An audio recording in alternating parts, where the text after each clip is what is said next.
Good afternoon, everyone. I am Dr. Mayher Barmi, Junior Resident in the Department of Psychiatry, and I will be presenting my seminar on the topic Basics of MRI. We will be covering this seminar under the headings of History and Evolution, Mechanism of Action, Importance of MRI in Psychiatry, the Safety Consideration for Psychiatric Patients, T1 weighted versus T2 weighted MRI, the different MRI sections and what we should look at in them, and most of all, how to go about reading an MRI image. History and evolution. So MRI evolved from nuclear magnetic resonance. Initially, it was called NMRI, NMR. Discoveries in the 1940s to a clinical imaging powerhouse by the 1980s, revolutionizing the non-invasive visualization of soft tissue without ionizing radiation. Foundational discoveries were made starting from 1946. The physicist Flex Borg and Edward Purcell independently demonstrated NMR showing atomic nuclear absorption and re-emitted radio frequency energy in magnetic fields. They received the 1952 Nobel Prize in Physics for the same. Earlier, Isidore I. Rabi measured nuclear spins, while Nikola Tesla in 1882 rotating magnetic fields laid electromagnetic groundwork. Now, the path to imaging. We had Raymond in 1969 to 1972. His work showed an MRI could distinguish cancerous from healthy tissue via relaxation times, leading to his 1972 patent and the first human scan in 1977 using his indomitable scanner. Paul Lauterbur, 1971 to 1973, pioneered spatial encoding with magnetic gradients, producing the first 2D, 3D NMR image of a mouse. Peter Mansfield advanced fast imaging techniques. Now, when it became commercialized and the clinical adoption was taken in, first commercial MRI appeared in 1980s, which was called Forner, with 1.5T whole body scanner by 1985. Siemens installed the first hospital system, Magnetom, in 1983. In the 1880s, innovations included MR angiography in 1986, diffusion MRI in 1986, and the fMRI foundations in 1990 by Sejal Ogawa. The modern evolution, high field magnets, contrast agents, and sequence like DTI, MSR expanded applications in neurology, oncology, and psychiatry, while ongoing AI integration for faster, high resolution imaging. Lauterberg and Mansfield shared the 2003 Nobel Prize in Physiology and Medicine. Very important part, which we all must know, how a MRI machine works, the basic physics behind it. So the MR physics relies on a hydrogen proton in the body, acting like tiny spinning bar magnets aligned by a strong main magnetic field.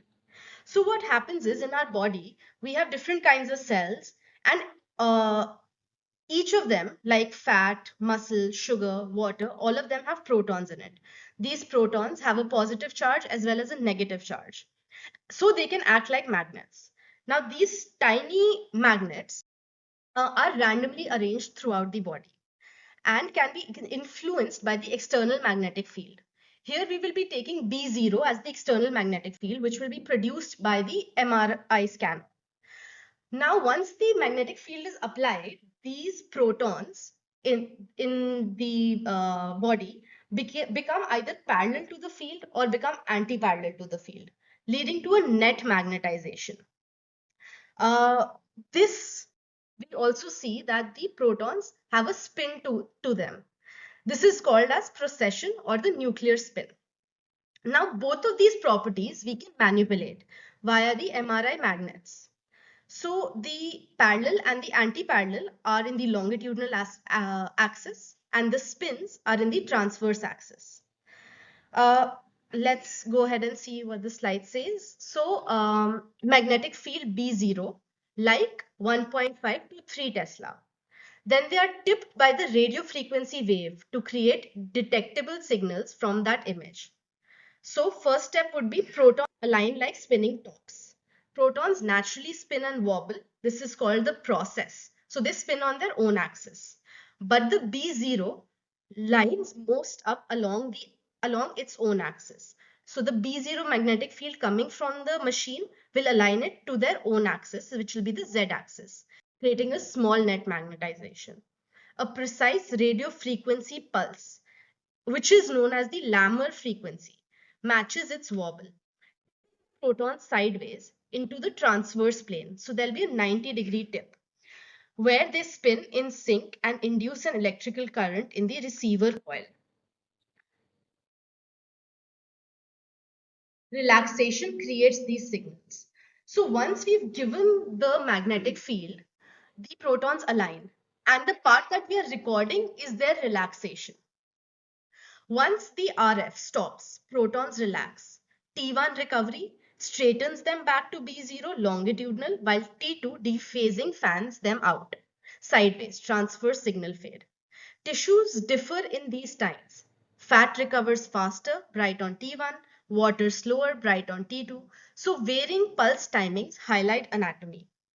To make this recovering in the longitudinal aspect by about 63 degrees will be the T1 frequency, T1 weighted MRIs. And then recovering in the transverse axis by 63 degrees will be the T2 weighted images. And this we take advantage of and record these images. Picture. Gradient coil tweaks B0 slightly in X, Y, and Z directions, assigning unique frequencies to locations for slice sections, frequency, phase encoding. Math Fortune's transform turns raw signals into sharp 2D, 3D pixel images. No radiation, just safe magnets and waves scanning soft tissue.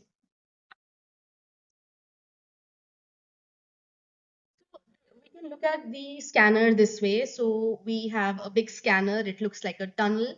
The patient goes inside over the patient table. We have the gradient coils, the magnets arranged inside the MRI scanner, and the radio frequencies are caught from the top. Why do we need MRI in psychiatry? The clinical utility. MRI is recommended to rule out treatable lesions like tumors, stroke, infection, demyelination, or trauma in atypical presentations, such as first episode psychosis, late onset symptoms, cognitive decline, seizures, or focal neurology. For distinguishing primary psychiatric disorders from secondary ones due to neurological conditions, with findings like enlarged ventricles or cortical atrophy guiding differential diagnosis. Next, the importance would be for the research contribution. Structural MRI reveals consistent findings across disorders, ventricular enlargement and gray matter reduction in schizophrenia, frontal temporal lobe is seen, hippocampal frontal volume loss in mood disorders, and white matter hyperintensities in depression are the most common structural MRI findings. Then functional MRI findings, MR spectroscopy, and diffusion tensor imaging map connectivity disruptions in frontolimbic networks, supporting neurodevelopmental and circuit-based models of psychopathology. So now we can even see the white matter tract lesions in the same with the same. The advanced clinical applications. In child psychiatry and neuropsychiatry, MRI aids in assessing neurodevelopmental anomalies, genetic syndromes, and treatment effects integrated with genetics and pharmacology sections. The emerging biomarkers from high field MRI for prognosis and personalized treatment through routine diagnostic use remains limited to red flag cases. Now, the safety consideration. This is very important when it comes to psychiatry. MRI is generally safe and non-ionizing radiation. But psychiatric patients present a unique risk due to the comorbid medical conditions, implanted devices, the behavioral factors, and the medication effects. So some of the absolute contraindications would be ferromagnetic or MRI incompatible implants. If you know a patient has an implant, they cannot go into the MRI machine. These can move or heat within the magnetic field. For example, older intracranial aneurysm clips, some cochlear implants, older implant neurostimulators, or medication pumps. Certain metallic foreign bodies, especially in the eye, so the ocular or the intracranial implants. Relevance to psychiatric patients is that the patients may have self-injured themselves. For example, an ocular metal foreign body may be present, or incompatible medical history. Maybe the patient may have an unknown implant. So taking proper history becomes very important with psychiatric before advising them MRI. Then relative contraindications or special precautions that must be taken are the cardiac devices, deep brain stimulators or vagus nerve stimulators, the medication pumps, metals from prior trauma or self-harm, and pregnancy. So the recent devices are not a contraindication. Most of them are MRI compatible. However, the older ones may not be MRI compatible. Here again, history taking becomes very important. In pregnancy, first trimester MRI should be weighed the risk and benefits, and gadolinium generally should be avoided unless absolutely necessary. Now coming to the behavioral and clinical considerations specific to psychiatric patients. There may be severe anxiety, claustrophobia, panic, agitation, impulsivity, or risk of violence, cognitive impairment, or poor insight. So for these patients, sedation may be needed when there is severe claustrophobia, agitation, or intellectual disability. Practical screening steps for psychiatric patients. Thorough metal implant screening with family, caregivers, or medical records. Evaluate behavioral stability. Is the patient capable of cooperation? Assess need for sedation. Weigh risks versus benefits.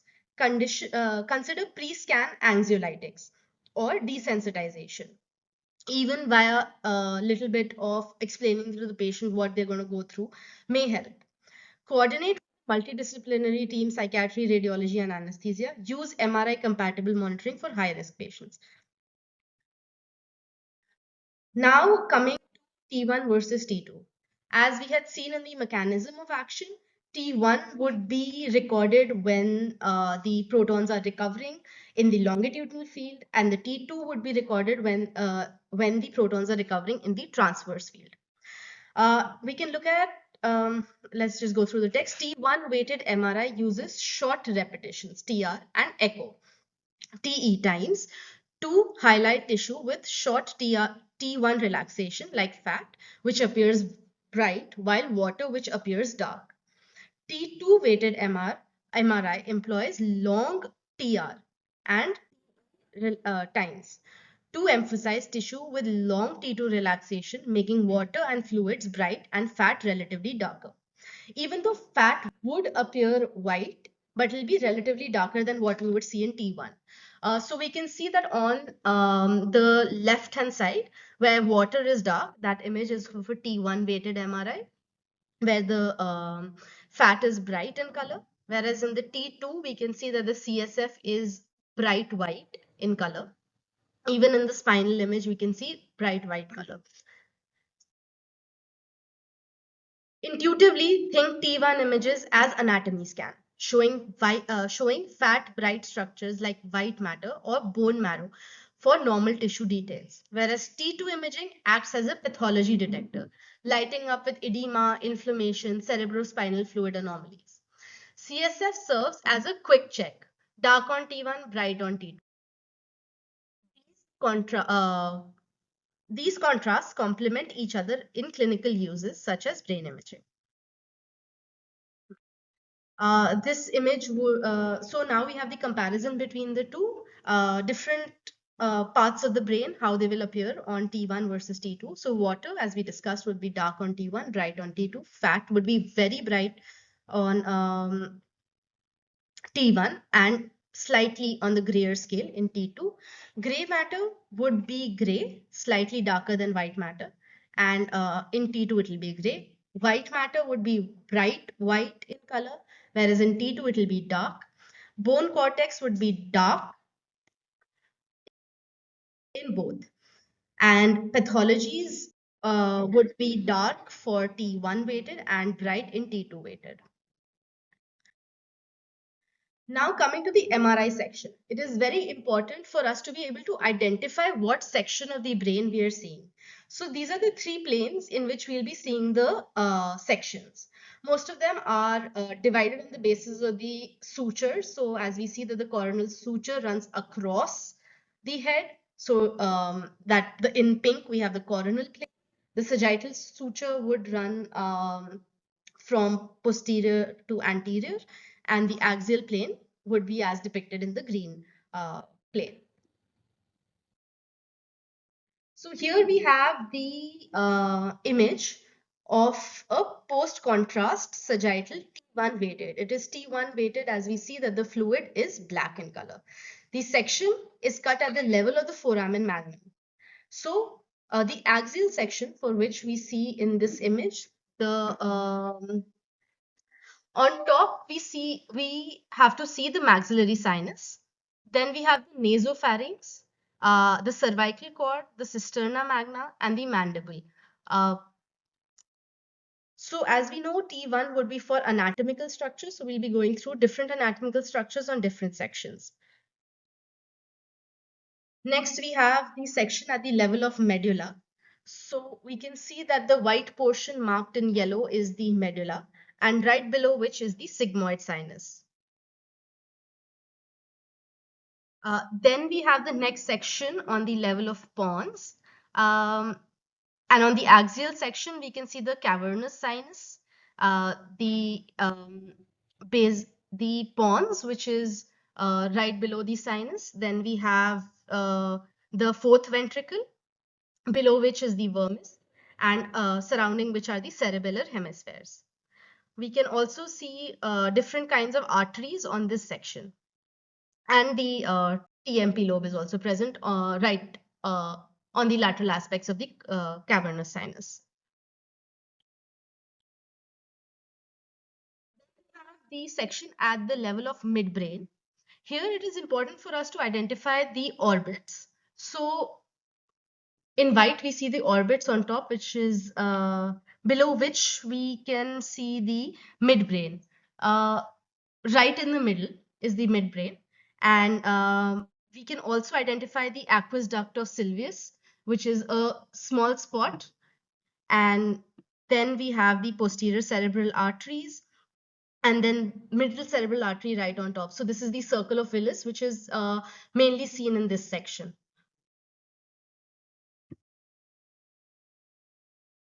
Next, we have the section at the level of the thalamus. So this becomes important for the frontal lobe. Right on the top, we have the frontal lobe. Then we have the frontal horns. The choroid plexus is below it, and then the occipital lobe going above. We can see the thalamus, the internal capsule, the caudate nucleus, and the temporal lobe. In the next section, it'll be easier to see the caudate lobe that we discussed previously. So this is at the level of the corpus callosum. As you see on top, we see the genu of the corpus callosum, and below we see the splenium of the corpus callosum. Then we have the choroid plexus within the body of the lateral ventricles. In this section as well, you can see the internal capsule as well as the basal ganglia corresponding to the anatomy image.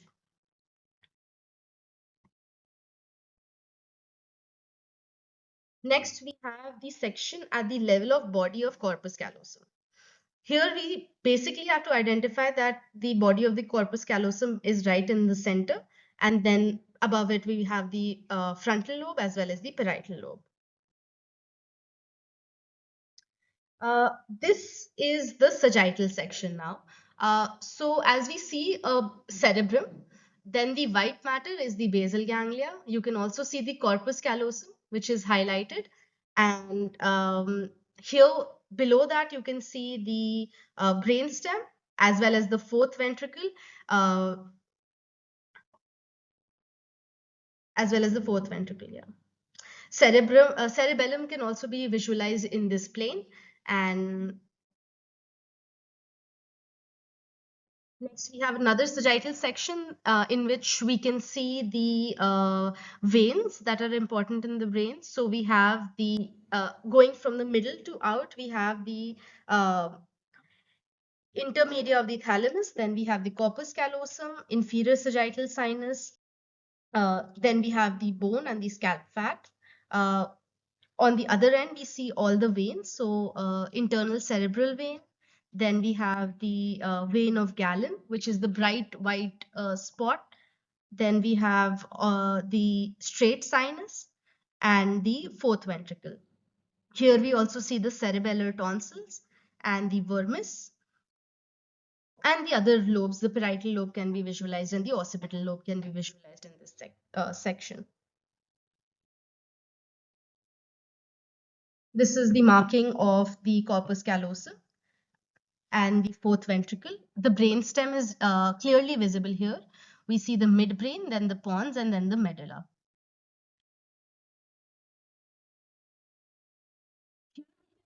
Pituitary, which is very important to identify. It's a small structure above the sphenoid sinus, and the frontal sinus is also visible. Uh, Not just the brain, we can also see the tongue in this view. Then coming to the T2 coronal sections. Here in this section, we see the falx cerebri, the lateral ventricles are visible, the tentorium, and the fourth ventricle are visible. We can see the superior sagittal sinus on top. Then we have the cingulate gyrus, the hippocampus, and the basilar artery. That is the black spot right at the inferior part.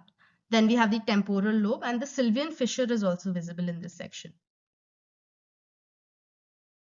Another coronal section, we have the choroid plexus and the lateral ventricles. The cerebellar hemisphere is present here, posterior frontal lobe, posterior temporal lobe, the tentorium, superior vermis, cerebellar tonsils. Then this is the coronal section at the level of pituitary gland. So we can clearly see the pituitary gland highlighted in white. Then we have the cavernous sinuses surrounding it, because pituitary lies right above the cavernous sinuses. The internal carotid arteries are visible. The stalk of pituitary is visible. Above it, we have the optic nerve. Then the caudate nucleus, the frontal horn, corpus callosum, and then the frontal lobe.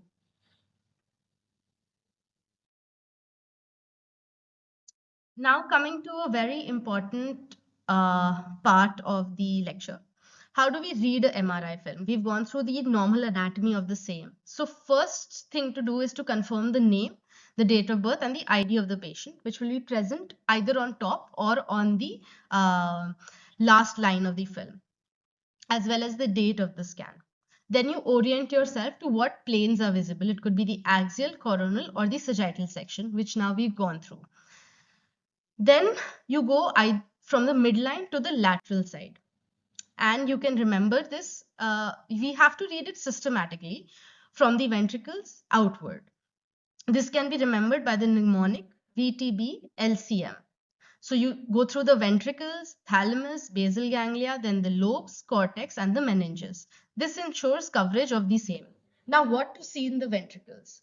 We have to see the size and symmetry. So for example, see if the ventricles are normal in size or are they shifted to one of the sides. Then the subcortical area, which is the thalamus, basal ganglia for intensities like ischemia. Then we go through the lobes, frontal, parietal, and temporal, occipital for edema and masses. Then we go through the cortex, gray-white matter differentiation.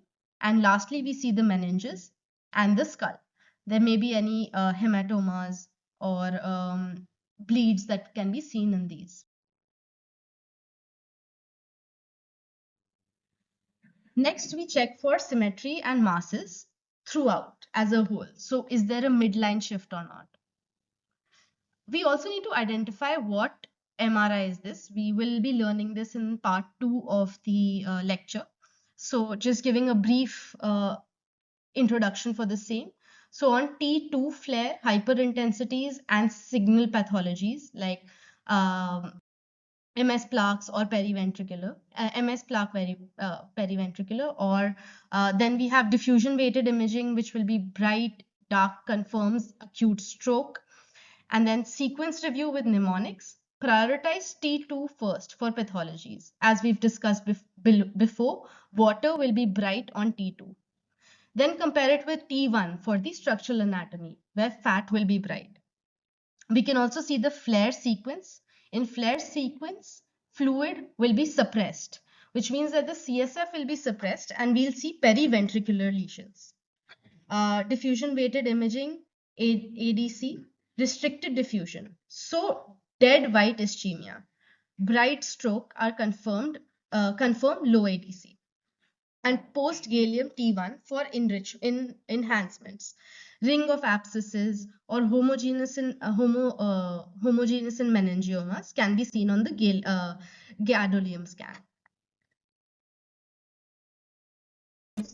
We will be covering the following topics: MRI sequences, common normal variants, white matter hyperintensities, when should a psychiatrist order an MRI, the key structural finding in psychiatric conditions, the red flag findings on MRI, the must-know pathologies.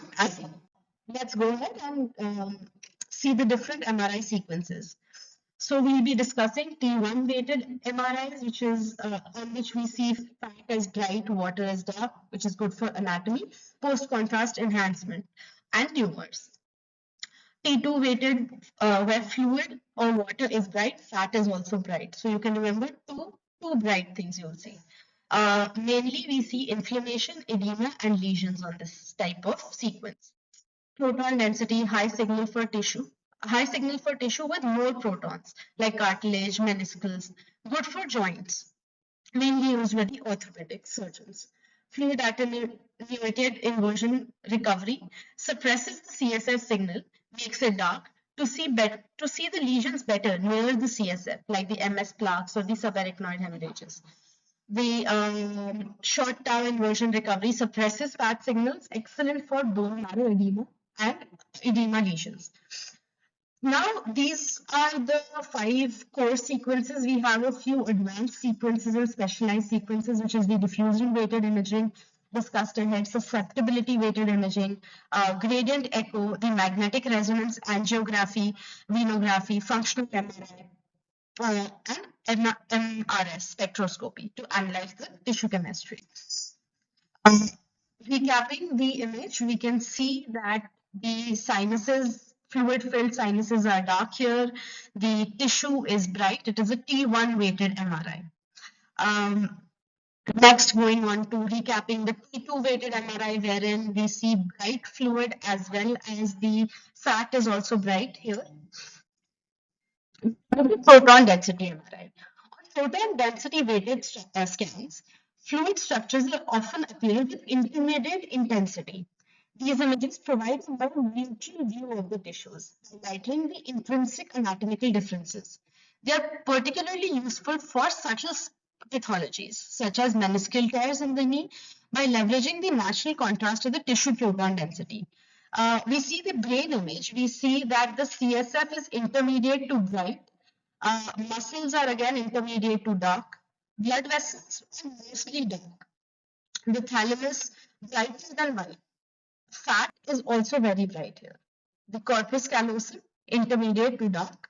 Caudate nucleus, you can identify it right here. Then we have bone, which is dark. Bone marrow intermediate to bright. The putamen nucleus, brighter than white. Gray matter intermediate to bright, and the white matter darker than the gray matter. Coming to the flare MRI. Fluid attenuated inversion recovery magnetic resonance imaging is a specialized medical imaging technique that uh, enhances the detection of brain and spinal cord abnormalities. It is designed to suppress the signal from CSF, making lesions in the brain and spinal cord, such as multiple sclerosis plaque, more discernible. The technique involves an inversion recovery pulse to nullify the CSF signals, followed by a delay and then a T2 weighted image acquisition. The result is an image with fluid that appears dark, while pathological alterations in nearby tissue stand out with increased contrast. This unique enhancement ensures that abnormalities, often obscured by the white bright fluid signal in other sequences, become more conspicuous and readily identifiable.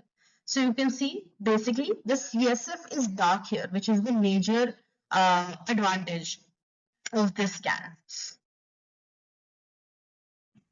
Next, we have the check inversion recovery or the STIR.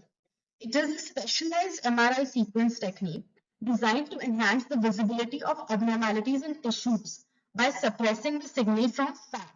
So we are trying to reduce the brightness of the fat here. Through the strategic use of inversion pulse and short inversion times, STIR imaging creates a high contrast between fat and other structures, making fluid-filled regions, edema, inflammation stand out more prominently. This technique is especially valuable in musculoskeletal imaging, where it aids in diagnosis of fractures, bone disorders, and joint conditions. In the brain, we mainly use it to see the spinal imaging, the spine imaging, as well as we can see the brachial plexus and the lumbar plexus imaging. Here we can see again that the CSF is bright in color. The white matter is intermediate to dark. Gray matter is intermediate to bright. Bone, fat are dark. Sinuses that are air-filled, again dark. Bone marrow is intermediate to bright to dark. Blood vessels, again, you can see they are mostly dark. Cerebellum, gray matter, brighter than white matter. Brainstem, pituitary gland, choroid plexus, thalamus, putamen, hippocampus, caudate nucleus, corpus callosum, pineal gland, they are all intermediate. So as you can see, all of these are intermediate in gradation. Next, we have diffusion weighted imaging. Diffusion weighted MRI provides image contrast that depends on the random microscopic motion of the water proton, which can be substantially altered by different pathological processes. We will be discussing the most common processes seen with diffusion weighted MRI ahead. Diffusion weighted magnetic resonance imaging uses a two weighted pulse sequence with extra gradient pulse of direction of the additional applied gradient. Higher water diffusion will result in greater signal attenuation and a darker appearance in the image. For instance, in brain scan, regions of ischemia infarcts are characterized by reduced water diffusion due to reduced blood flow. Therefore, these areas will appear bright on diffusion-weighted imaging. As you can see that the glioma is bright, the lymphomas are bright. On acute stroke, we'll see bright lesions. Again, cancerous lesions will appear bright. Now we see that there are different B values assigned to this. Let's go ahead and see how that is done. So diffusion weighted imaging with B0 and B1000 values in MRI provide distinct information about tissue characteristics. What is B0? Often referred to as baseline image. This will resemble the T2 image, right? This image serves as a reference for comparison with diffusion weighted images. The B100 image is acquired with higher diffusion weighting, making it more sensitive to water molecule movements. In regions where water diffusion is restricted or hindered, like the cellular structures, the signal intensity on B1000 images appear hyperintense, bright. This effect is particularly prominent in areas with high cellularity, such as tumors or inflamed tissues, where restricted diffusion leads to elevated signal intensity. As we saw on the previous slide, that inflammation or tumors appear bright in color. The contrast between B0 and B1000 images helps in identifying the area of altered tissue microstructures. Regions with higher signal intensities on B1000 image compared to B0 image can indicate restricted diffusion areas, potentially signifying pathology. This information is particularly valuable in fields like neurology and oncology, where diffusion-weighted imaging assists in identifying conditions such as tumors, stroke, hemorrhages based on the tissue diffusion properties. Now, there is another aspect of this, which is the ADC MRI image appearance apparent diffusion coefficient MAP. This is a specialized image that is crafted utilizing the data from diffusion weighted imaging. The ADC value corresponds to the apparent diffusion coefficient of water molecules in the given tissue. So every tissue will have their own different coefficient, which means that the water diffusion will vary depending on the type of tissue. High ADC value areas in regions with high water diffusion, such as fluid or areas with fluid cellular structures. The ADC value is high. So more water, higher the ADC value. On ADC map, these areas typically appear bright or light in color. As we see, the CSF is bright in color. If we have a cyst here, it would probably appear bright in color. Low ADC value areas, tissues with restricted water diffusion, often due to increased cellularity or compactness, have low ADC value. On the ADC map, these appear darker. Like if you have a stroke, area of inflammation, region with hypercellularity, there we will see that they're darker, reflecting reduced water mobility. Next, we have phase contrast MRA. These techniques derive contrast between stationary tissue and flowing blood by manipulating the phase of magnetization. The phase of magnetization from stationary spin is 0, while the phase of magnetization from moving spin is non-zero. Phase represents how far the magnetization process has evolved from the time it is tipped into the transverse plane until it is detected. So here, if you remember from the last lecture, we had given an impulse which comes from the MRI machine. It changes the spin of the proton. That is what is utilized here. If there is a zero spin, it will convert into a non-zero spin. At the time that it goes back to its zero spin, that is what is measured here. A bipolar gradient pulse with equal magnitude in opposite direction is employed to diminish the signal from the stationary tissues. So as you can see, the 3D phase contrast sequence used in the MR venography, brain imaging, and the post-process MIP images. So these are very useful for sinuses, circle of Venus, useful for carotid arteries, any arterial imaging may be done in the legs. So it becomes surgically important as well. Beyond variants that we must know in an MRI. So first we go through the vascular variant. Fenestration of intracranial arteries. So we see here that this artery is fenestrated. A rare split or duplication in any artery. Usually incidental finding, which means it's not causing any problems in the patient. It's generally only found when imaging is done for any other cause. So here we see a case of incidentally discovered association of two ACA anomalies. That is due fenestration in the A1 segment and the azygous pattern in the A2 segment is present. Both anomalies were identified in MRI studies with MR angiography. The asymmetrical cerebral veins of sinuses. So it's very commonly seen in transverse sinus. That is the image which is shown here. This is an example of the transverse sinus plane, wherein we can see that there is a normal size variation in the dural venous sinuses. Right, so you can identify it here. As we go through the image, A to C panels show the 3D CET1 weighted sequencing reconstructed in the axial plane. A and B are the sagittal planes. A linear hypointensity structure within both transverse sinuses as flow separator is visible, and it can be followed along the transverse sigmoid sinus transition. Also, image in the PCMRV panel D to F. So these are the angiographies, venographies, source images of the PC venography and axial and sagittal plane. In addition, the PCMRV reconstructed in the sagittal plane F confirmed the changes in size along the course of the superior sagittal sinus, as the image in the panel C. Next, we have a vascular variant, which is the persistent fecal circulation, a common variant where the posterior cerebral artery originates from the internal carotid artery instead of the vestibulobasilar artery. So this is a part of the cervical villus. Now, everyone starts off with the posterior cerebral artery originating from the internal carotid artery, but then as we grow, we see that it becomes a part of the vestibulobasilar artery. Here we can see that this is the vestibulobasilar artery, right? And this is the ICA. From the ICA, we have the posterior communicating artery. So this is commonly found variant.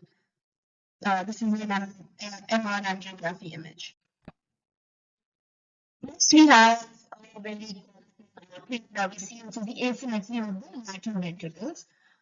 Very prominently seen. This is also normal. You wouldn't go ahead and say that there is edema or change because one side is not looking symmetrical to the other. So in all images, we see the same coronal section as well. Next, the ventricle and CSF spaces. Periventricular or the virtual radial spaces. These are fluid-filled spaces surrounding small vessels, often seen as small, well-defined signal changes, particularly around the basal ganglia. They are typically incidental findings and can be hyperintensities or type 2 sequences. We'll be going ahead and seeing white matter hyperintensities. But as you can see, marked in the red and the blue arrows, these small white dots in the flared sequence and these small black dots in the T1 weighted sequencing. Generally seen around the basal ganglia. So here another one is present. Next we have the avian septum pellucidum or verigay. A persistence of a fluid-filled space between the leaves of the septum pellucidum, common and generally benign. So on this image, we see a normal axial view, wherein the ventricles are normally placed. And this is the axial section where you see the septum which is present. Coronal section, again, you can see the septum being present. These are generally benign. Pineal gland cysts or calcification. So whenever you see a calcification in the pineal gland, essentially don't have to do anything about it. They're benign and are frequently observed. Another calcification seen in the choroid plexus. Age-related findings mostly present in geriatric population. Small cysts may also be present. Now coming to white matter hyperintensity, also known as white matter lesions, refer to areas in the brain where the white matter tissue has experienced damage or changes. These appear as bright or white spots on the MRI scan. These signal that something has disrupted the normal brain connectivity or blood flow. While they can sound alarming, these lesions vary greatly in significance depending on their size, location, and underlying cause. They can result from a wide range of issues, some relatively benign and other potentially serious. We're going to go through them in the next slide. As we can see, the ones near the ventricle would be called as periventricular lesions. Near the cortex would be juxtacorticular lesions. Near the subcortical lesions, and then the infratentorial lesions. Even in the spinal cord, you may see this. Now, vascular changes mainly related to the blood vessel. Aging, high blood pressure, diabetes and high cholesterol can all lead to these white matter hyperintensities. Small vessel diseases, a common cause where small blood vessels may become damaged due to age or cardiovascular risk. and smoking, which can damage blood vessels and lead to white matter lesions. Now, non-causes include multiple sclerosis. Inflammatory diseases like MS can also lead to formation of white matter lesions that can result in damage to the myelin sheath surrounding the brain cells. Demyelinating disorders. So, that the conditions such as neuromyelitis optica or myelin oligodendrocyte lipoprotein antibody-associated disease can cause myelin loss, leading to white matter lesions. Migraines, chronic migraines sometimes may be associated with subtle white matter changes, infections, mainly viral infections like HIV and Lyme's disease. Toxic substances like alcohol use, drug use like cocaine, or exposure to certain toxins can lead to white matter damage.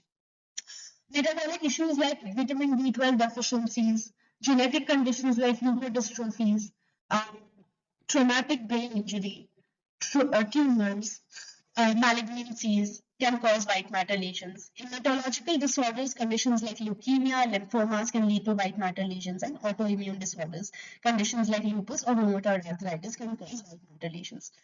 How do we grade these? So we have Fezzik scale. This is widely used method in the neuroradiology to visualize the grade of severity of white matter hyperintensity. Right. So zero, as we see in the periventricular lesion, zero is essentially normal. There are no lesions and no white matter lesions as well. In one, you see slight caps or pencil thin linings around the periventricular areas. And in the white matter, you may see punctate foci. Then two is smooth halos. They almost look continuous. And in the white matter lesion, you see benign confluence of foci. And then three, which is more severe, irregular, extending into deep white matter tissues. So now they're not just focused around the periventricular white matter, they're also extending into the white matter. And large confluent areas are seen in the deep white matter areas. Now, as psychiatrists, it's very important for us to know when we must order an MRI. Definitive indications. First episode psychosis with the atypical feature. When we found the atypical features, onset after 40 years, rapid progressive symptoms, poor absent response to antipsychotic, fluctuating levels of consciousness. Next, focal neurological signs. This would include hemiparesis, cranial nerve deficits, ataxia, visual field defects, aphasia, apraxia, seizures or seizure-like episodes, new onset seizures, personality or behavioral changes following seizures, cognitive impairment or dementia. Early onset dementia becomes an important aspect if a patient is coming to you who is less than 65 years old, or rapidly progressive cognitive decline, prominent executive dysfunction or visual spatial defect. Next, we have altered sensorium, delirium with unclear etiology, with persistent confusion. Common psychiatric presentations where we would like to order MRIs would be mood disorders with atypical features, like late onset depression, with cognitive deficit, suspected vascular depression, or mania with neurological signs, as discussed previously. The neurological signs like ataxia, visual field effects, aphasia. Then personality or behavioral changes, which could be sudden onset of disinhibition, apathy, aggression, suspected frontal or temporal lobe pathologies, or suspected secondary psychosis due to brain tumors, CNS infections like encephalitis, autoimmune encephalitis, demyelinating disorders. We'll be seeing the MRI images of the same ahead. Specific clinical scenarios, head injury, persistent psychiatric symptoms after trauma, suspect traumatic brain injury. Substance-related disorder, cognitive or psychotic symptoms is proportional to substance use, or suspected structural damage. Catatonia, especially when atypical or refractory to treatment. Now, when early adult onset of neurological signs, uncomplicated major depressive disorder, anxiety disorder without cognitive or neurological abnormalities, stable or chronic psychiatric illness with prior reliable imaging. So the thumb rule is order an MRI whenever the presentation is atypical, late onset, rapidly progressive, treatment resistant, or accommodated with neurological signs. The actual findings in psychiatric conditions. There are few prominent psychiatric conditions discussing. First up, we have schizophrenia, gray matter volume loss in the cortical region, which includes the prefrontal cortex, the superior temporal gyrus, cingulate cortex, cerebellum, subcortical region, hippocampus, amygdala, thalamus, caudate, the cellular level, even decreased neuronal size, dendritic branches, and synaptic densities. So there is a lot of gray matter volume loss. White matter abnormalities, disruptive connectivity, the white matter tracts like the corpus callosum, cingulum show reduced integrity. Reduced integrity, which means the myelination has reduced. Patient communication. Detected via diffusion tensor imaging. Ventricular enlargements, increased volume, particularly lateral and third ventricle, often linked to surrounding gray matter volume loss. Now we see a case study done by Chen and Chen to determine the chronological pattern of structural and functional brain abnormalities. So we see a 5-year group, then a 15-year group, and a 25-year group. So patients who have had schizophrenia for 5 years, uh, they saw them on different MRI scans. The first one was the Wallex-based morphometry, then fractional anisotropy, which is a part of the diffusion-weighted MRI, global functional connectivity, and the sample entropy analyzed between the patient and the patients with schizophrenia with healthy controls. 5 patients suffering from schizophrenia would have brain abnormalities appearing only in the abdomen. Then a patient suffering from schizophrenia from 15 years, the left insular, the right cingulate gyrus exhibit reduced gray matter density. The left caudate and the left inferior temporal gyrus exhibited decreased global functional connectivity, and the right putamen exhibited decreased simple entropy. Simple entropy in the right linear gyrus exhibited increased simple entropy. However, no deficit in the white matter tract integrity was observed in these groups, which means that when you see the FA, it is appearing as normal as that of the 5-year group. In the 25-year group, all of these lesions are exaggerated, as well as you see white matter tract lesions. So, we see that the cognitive deficits measured within the WCST showed a corresponding pattern of progression only to the sample entropy analyzed in this study. Progression of brain abnormalities throughout the illness of the course was seen. Coming to chronic and refractory depression, you can see hippocampus firstly has reduced volume, especially the tail and the head. This regulates memory, emotional regulation, and stress response. So in this image, you see that the hippocampus is normal, whereas here there is marked atrophy of the hippocampus. Then anterior cingulate cortex, reduced gray matter volume and the white matter integrity, which we can see from the diffusion, which we will see in diffusion weighted imaging. Prefrontal cortex, reduced gray matter volume and cortical thickening. Example, orbitofrontal, dorsolateral, and medial areas. This regulates the executive function, emotional control, and motivation. The striatum, caudate, and putamen reduced volume, particularly in the caudate nucleus. This is the reward processing center of motivation and motor controls. So we see that the chronic depressive patients are not as motivated. Insula, reduced gray matter volume. This is for the interoception, monitoring internal state, and emotional processing. Amygdala, inconsistent findings. Some studies report reduction, others say there are no changes. But it is often linked to altered connectivity, because fear, emotion, threat detection are all part of the function of amygdala. Alteration in the white matter tracts include decreasing integrity of the fractional anisotropy in tracts such as the corpus callosum, which connects the two hemispheres, the uncinate fasciculus, and the superior inferior longitudinal fasciculus, which link the frontal, temporal, and parietal regions. Next, we have substance use disorder. Alcohol being the most widely used, so we have widespread cerebral atrophy.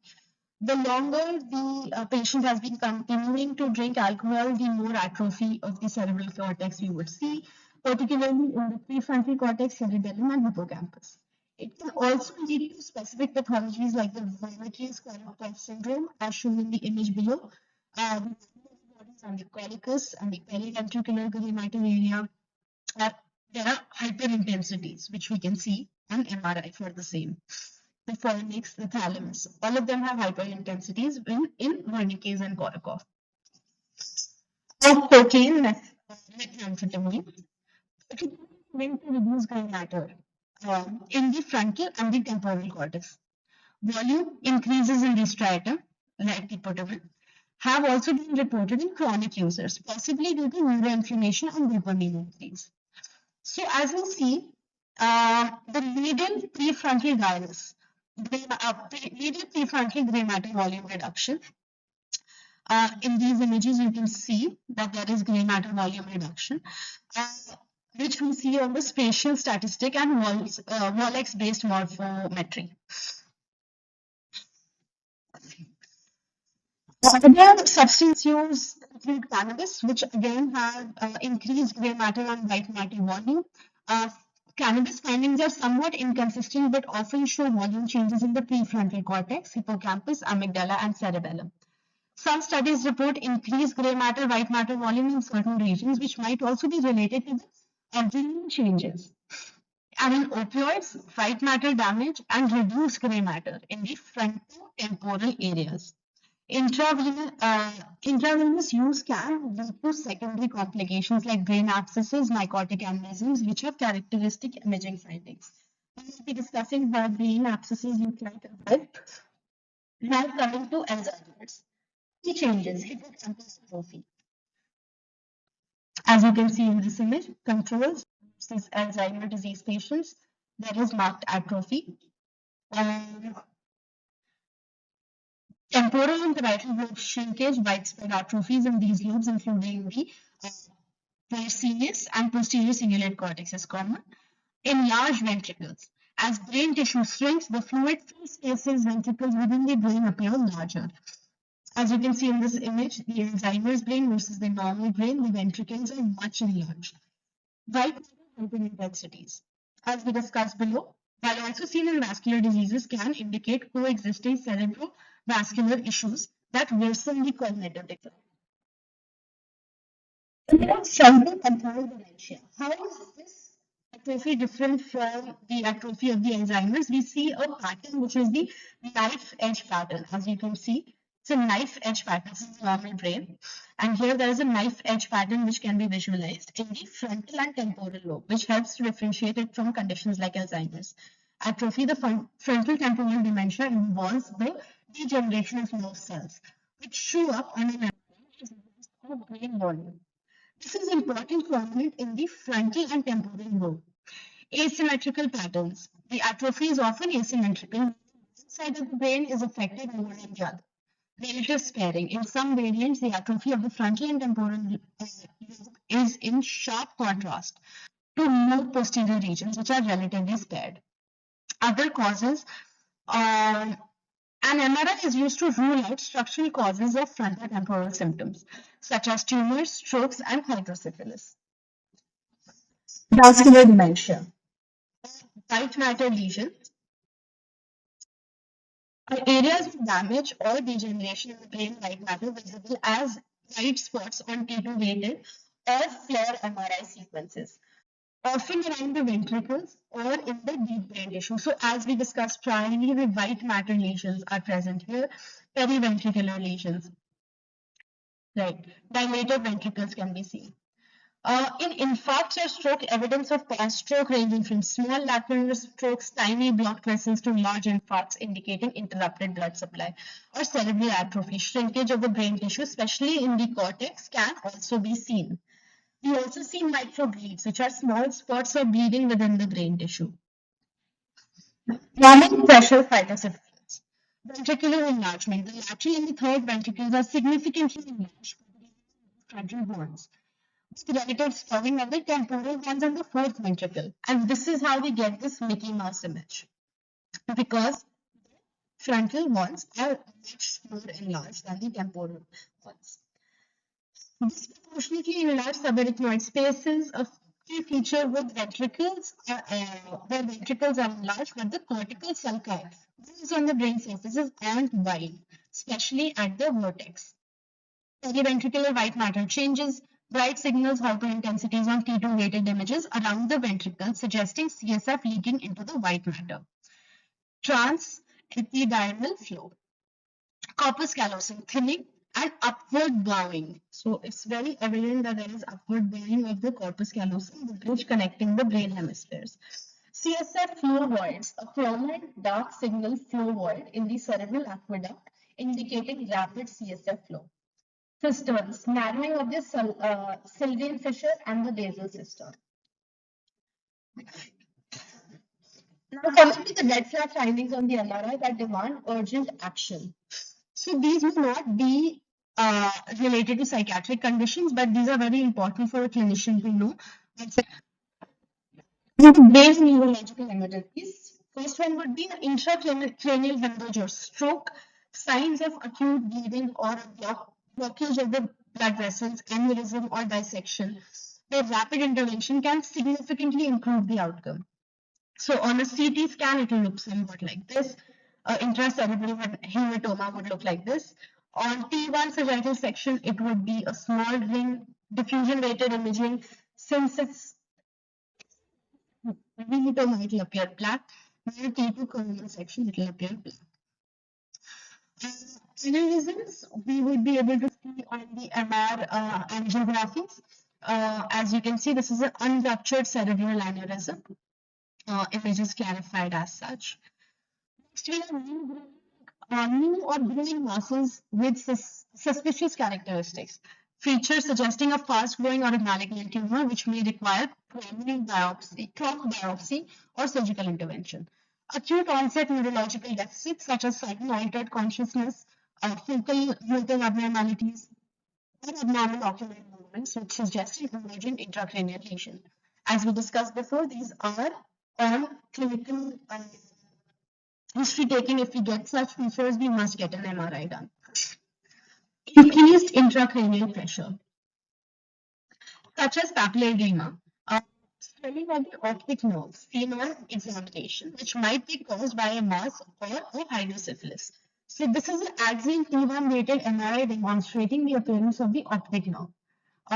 This is a normal image versus, if you see here, there is swelling of the optic nerve.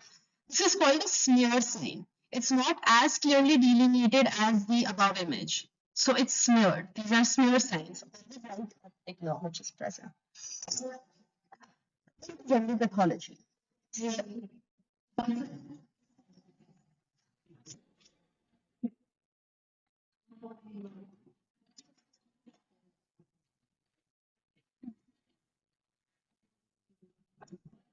So brain metastasis. The appearance of brain metastasis on various MRI sequences, as we see on a T1 coronal section pre-contrast, these are the metastases. On a post-contrast, these will be the metastases. T1 weighted imaging, brain metastases also often appear hypointense on T1 images. The signal intensities of metastatic lesions is generally lower than the normal brain tissue due to the increased cellularity and compactness of cancerous tissues. On a T2 weighted imaging, the metastases vary in appearance. They often appear hyperintense due to the relative high water content, because water is bright on T2. The hyperintensity is caused by the increased extracellular spaces and edema associated with the tumor. So the image is pretty clear. On T2, we have bright white lesions. Post contrast, they become duller. In flare sequences, they typically appear hyperintense. And on diffusion-weighted MRI, metastatic lesions can show variable signal intensities. Depending on the factors such as cellularity, restricted diffusion, they may appear hyperintense due to reduced diffusion caused by increased cellularity and cellular membrane structures.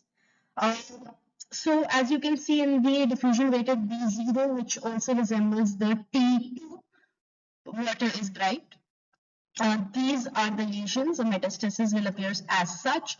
On a B1000, the metastasis will appear like this, and on the ADC sequence, it will appear like this.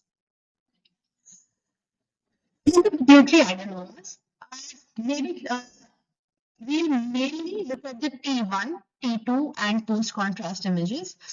Pituitary adenomas typically appear as iso or mildly hypo as compared to the gray matter due to their solid nature. Again, solid would appear uh, less uh, less intense as compared to the fat around. This is due to relatively higher fat content and variable protein content in these tumors. When we have T2 weighted imaging, pituitary adenoma usually appears hyperintense on T2 due to their high water content. The signal intensities can vary based on tumor consistency and cystic component. Post contrast T1 weighted imaging after contrast administration, usually gadolinium scans, pituitary adenoma can enhance. The degree and the pattern of enhancement varies. Some adenomas show homogeneous enhancement, while others might show heterogeneous enhancement or real enhancements. So these are the pituitary adenomas on a T1 sagittal section, on the coronal section. Pituitary iron overload. T1 weighted pituitary iron overload would typically show low signal intensity in the pituitary tract. Iron deposits within the pituitary results in shorter T1 relaxation time, leading to darker appearance of the gland. The characteristic hypointensity helps us to differentiate iron accumulation from the normal tissue, which appears relatively brighter. On T2 weighted MRI imaging, appearance of pituitary iron overload exhibits low signal intensity. In cases of pituitary iron overload, similar to T1, the presence of iron causes a reduction in T2 relaxation time, making the pituitary gland appear darker as compared to other brain structures. This effect is more pronounced on T2 than T1, providing a clear contrast, making T2 weighted imaging particularly more useful in such cases. So these are the T2 image of the iron overload. These are the T1 images, post contrast. As you can see, there is a drastic difference in the color. In T1 post contrast, sagittal sections are present here. Following the administration of contrast material, T1 post-contrast images of a pituitary with iron overload generally do not show significant enhancement. The presence of iron can hinder with the uptake of contrast, resulting in minimal and no change in signal intensity of the gland post-contrast. This lack of enhancement is crucial for diagnosing iron overload, as the contrast within other pituitary abnormalities such as adenomas or inflammatory conditions will typically show enhancement after contrast administration. Next, we have hemorrhage. I've chosen subdural hemorrhage here. T1 weighted imaging subdural hemorrhage typically exhibits varying level of brightness ranging from bright to iso or hypointense, depending on the stage of hemorrhage. Acute, subacute, or chronic on T1 weighted imaging. On T2 imaging, subdural hemorrhage displays different degrees of brightness. T2 weighted images appearing hyper intense, bright, or hypo-intense based on the stage of hemorrhage, acute, subacute, or chronic. So acute will appear bright, chronic will appear hypo-intense. On flare sequences, let's discuss T1. So we see on T1, this is the subdural hemorrhage. On T2, we see these being the subdural hemorrhage, white, bright images. On flare sequences, the flare sequence is optimized to suppress the signal originating from the CSF, enhancing the visibility of the lesion. In contrast, in context of subdural hemorrhage, flare image can depict the hemorrhage as either hyperintense or hypointense, aligning with the acute, subacute, and chronic stage. Here it is the acute stage, so we'll see it as hyperintense images. Diffusion weighted images, subdural hemorrhage commonly hypo-intense on diffusion weighted images. This occurrence arises from the fact that blood products hinder the movement of water molecules, leading to reduced signal intensities on diffusion weighted imaging. And on susceptibility weighted imaging, particularly attenuated to magnetic properties of blood products, especially containing iron. Subpleural hemorrhage may manifest as hypointense black in the presence of deoxyhemoglobin and breakdown products of hemosiderin. Next, coming to stroke. So, on diffusion weighted imaging, which is highly sensitive to change in water diffusion caused by cerebral edema, the acute MCA, middle cerebral artery infarct, affects the brain tissue exhibiting hyperintensity on diffusion weighted imaging due to restricted diffusion. This is a hallmark of the early stages of infarct and can be detected within minutes to hours after the onset of symptoms. Apparent diffusion coefficient maps, ADC, are derived from diffusion weighted imaging data and provide quantitative information about the diffusion properties. MCA, in fact, in the ADC, ADC values are decreased within the affected region, reflecting reduced diffusion caused by cellular swelling. And on flare sequences, the visibility of the periregional edema, making the infarcted area more distinct. Infarct region appears hyperintense on flare images. So, going ahead, in the D1000 image, we'll see it as such. When ADC is done, it will be the area of the stroke, and here we have the flare sequence. In T2 weighted imaging, we can see edema surrounding the infarct tissue. The core appearance is hyperintense, right? So, while the surrounding edema appears hypointense. In T1 weighted imaging, the infarct region usually appears hypointense compared to the surrounding normal brain. This hypointensity is due to change in the tissue composition, including cellular damage and edema. T1 weighted imaging with gadolinium contrast are often used to assess perfusion status of brain tissue. In acute MCA infarct, this might be delayed in contrast arrival to the infarcted area, leading to the perfusion deficit. So, post contrast, we do not see much of a change. So, this is the perfusion deficit. Late subacute hemorrhages. In T1 weighted imaging, they typically look hyperintense. The appearance is due to the presence of methemoglobin, which forms as blood ages and transitions from oxyhemoglobin to deoxyhemoglobin. The bright or hyperintensity signal on T1 reflects high concentration of methemoglobin, particularly in the extracellular spaces, making these regions stand out. In T2 weighted imaging, late subacute hemorrhage show a heterogeneous appearance. The core of the hemorrhage is usually hyperintense, reflecting the pragmatic effects of methemoglobin surrounded by hypointense rims due to hemosiderin deposits and presence of deoxyhemoglobin in the surrounding tissue. This mixed signal intensity is characteristic of the evolving nature of a hematome. So this is the T2 image right here, and we have the T1 image of late subacute hemorrhage. In the flare sequence, again, you see it as hyperintense due to methemoglobin, similar to T2 weighted imaging. But the surrounding edema or rheosis can be hyperintense. The peripheral lesion may be hypointense rim, reflecting hemosiderin deposits and chronic blood products. So, in some spaces, you see that the rim is hypointense. In diffusion weighted imaging, late subacute hemorrhages usually show mixed signal intensities due to varying magnetic properties of blood broken down.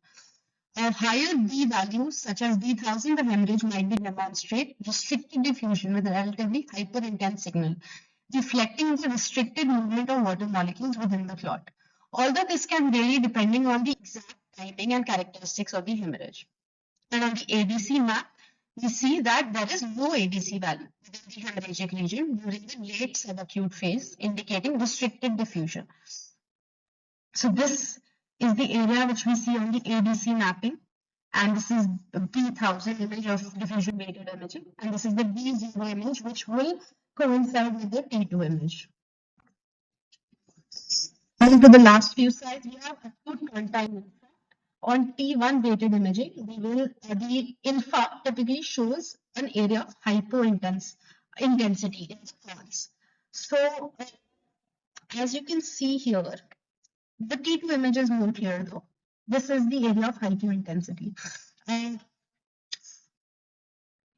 on T2 weighted MRI, an acute pontine infarct appears hyperintense bright area within the pons, reflecting the presence of edema and tissue injury.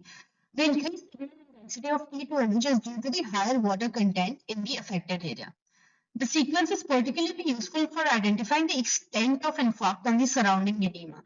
The bright signal helps in early delineation of the infarct region from the normal brain tissue, making T2 weighted imaging as a critical component of assessment of acute pontine infarcts. So right here, this side is the normal side, whereas here you can see the infarct. Again, on the sagittal section, you see the acute pontine infarct here.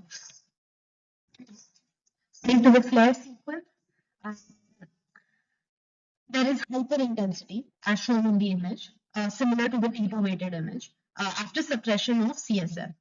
The CSF suppression will allow us for better contrast between the infarct and the surrounding CSF, enhancing the visibility of the lesion, making flare particularly useful for detecting even the smallest infarcts and the subtle changes in the brain as compared to the T2 weighted images. On diffusion weighted images, acute pontine infarct might not be clearly visible, as B0 is primarily anatomically similar to T2 without emphasizing diffusion characteristics. The lesion may appear slightly hyperintense due to T2 shine, though effects, but the true extent and acute nature of the infarct are better evaluated at higher B values. So at a higher B value, you see the pontine infarct looking as such. At B0, it will be present, but always better to take a higher value like B500 or B1000. So this is the image at B500. You see a bright hyperintense lesion indicating restricted fluid, restricted diffusion. Coming to encephalitis, herpes simplex encephalitis T1 weighted imaging in the early stages may be slightly hypointense or normal signal in the affected area, but in the later stages, it would be hypointense due to tissue deconstruction and necrosis. Versus in the T2 and flare imaging, the sequence will be hyperintense, showing the areas of inflammation and edema. So with pathologies, we can see it's always better to use T2 sequences as marked by the arrows. These are the areas of encephalitis in the different sections on T2 images. Post contrast, the T1 imaging may show meningeal enhancement after contrast administration due to inflammation. Although significant parenchymal enhancement is uncommon, when present, it might indicate more severe inflammation and breakdown of blood-brain barrier. So T1 image, you can see that this is the pathological area. Post contrast, again, there may be some enhancement. On flare images, flare is particularly more sensitive to changes in the white matter cortical region. In the diffusion weighted imaging, hyperintense signals affected are seen in the affected area, indicating restricted diffusion due to cytotoxic edema. And the ADC, areas that appear hyperintense on diffusion weighted imaging, typically exhibit hypointensity on ADC maps, confirming restricted diffusion. This is the ADC map. This is the diffusion weighted imaging B1000.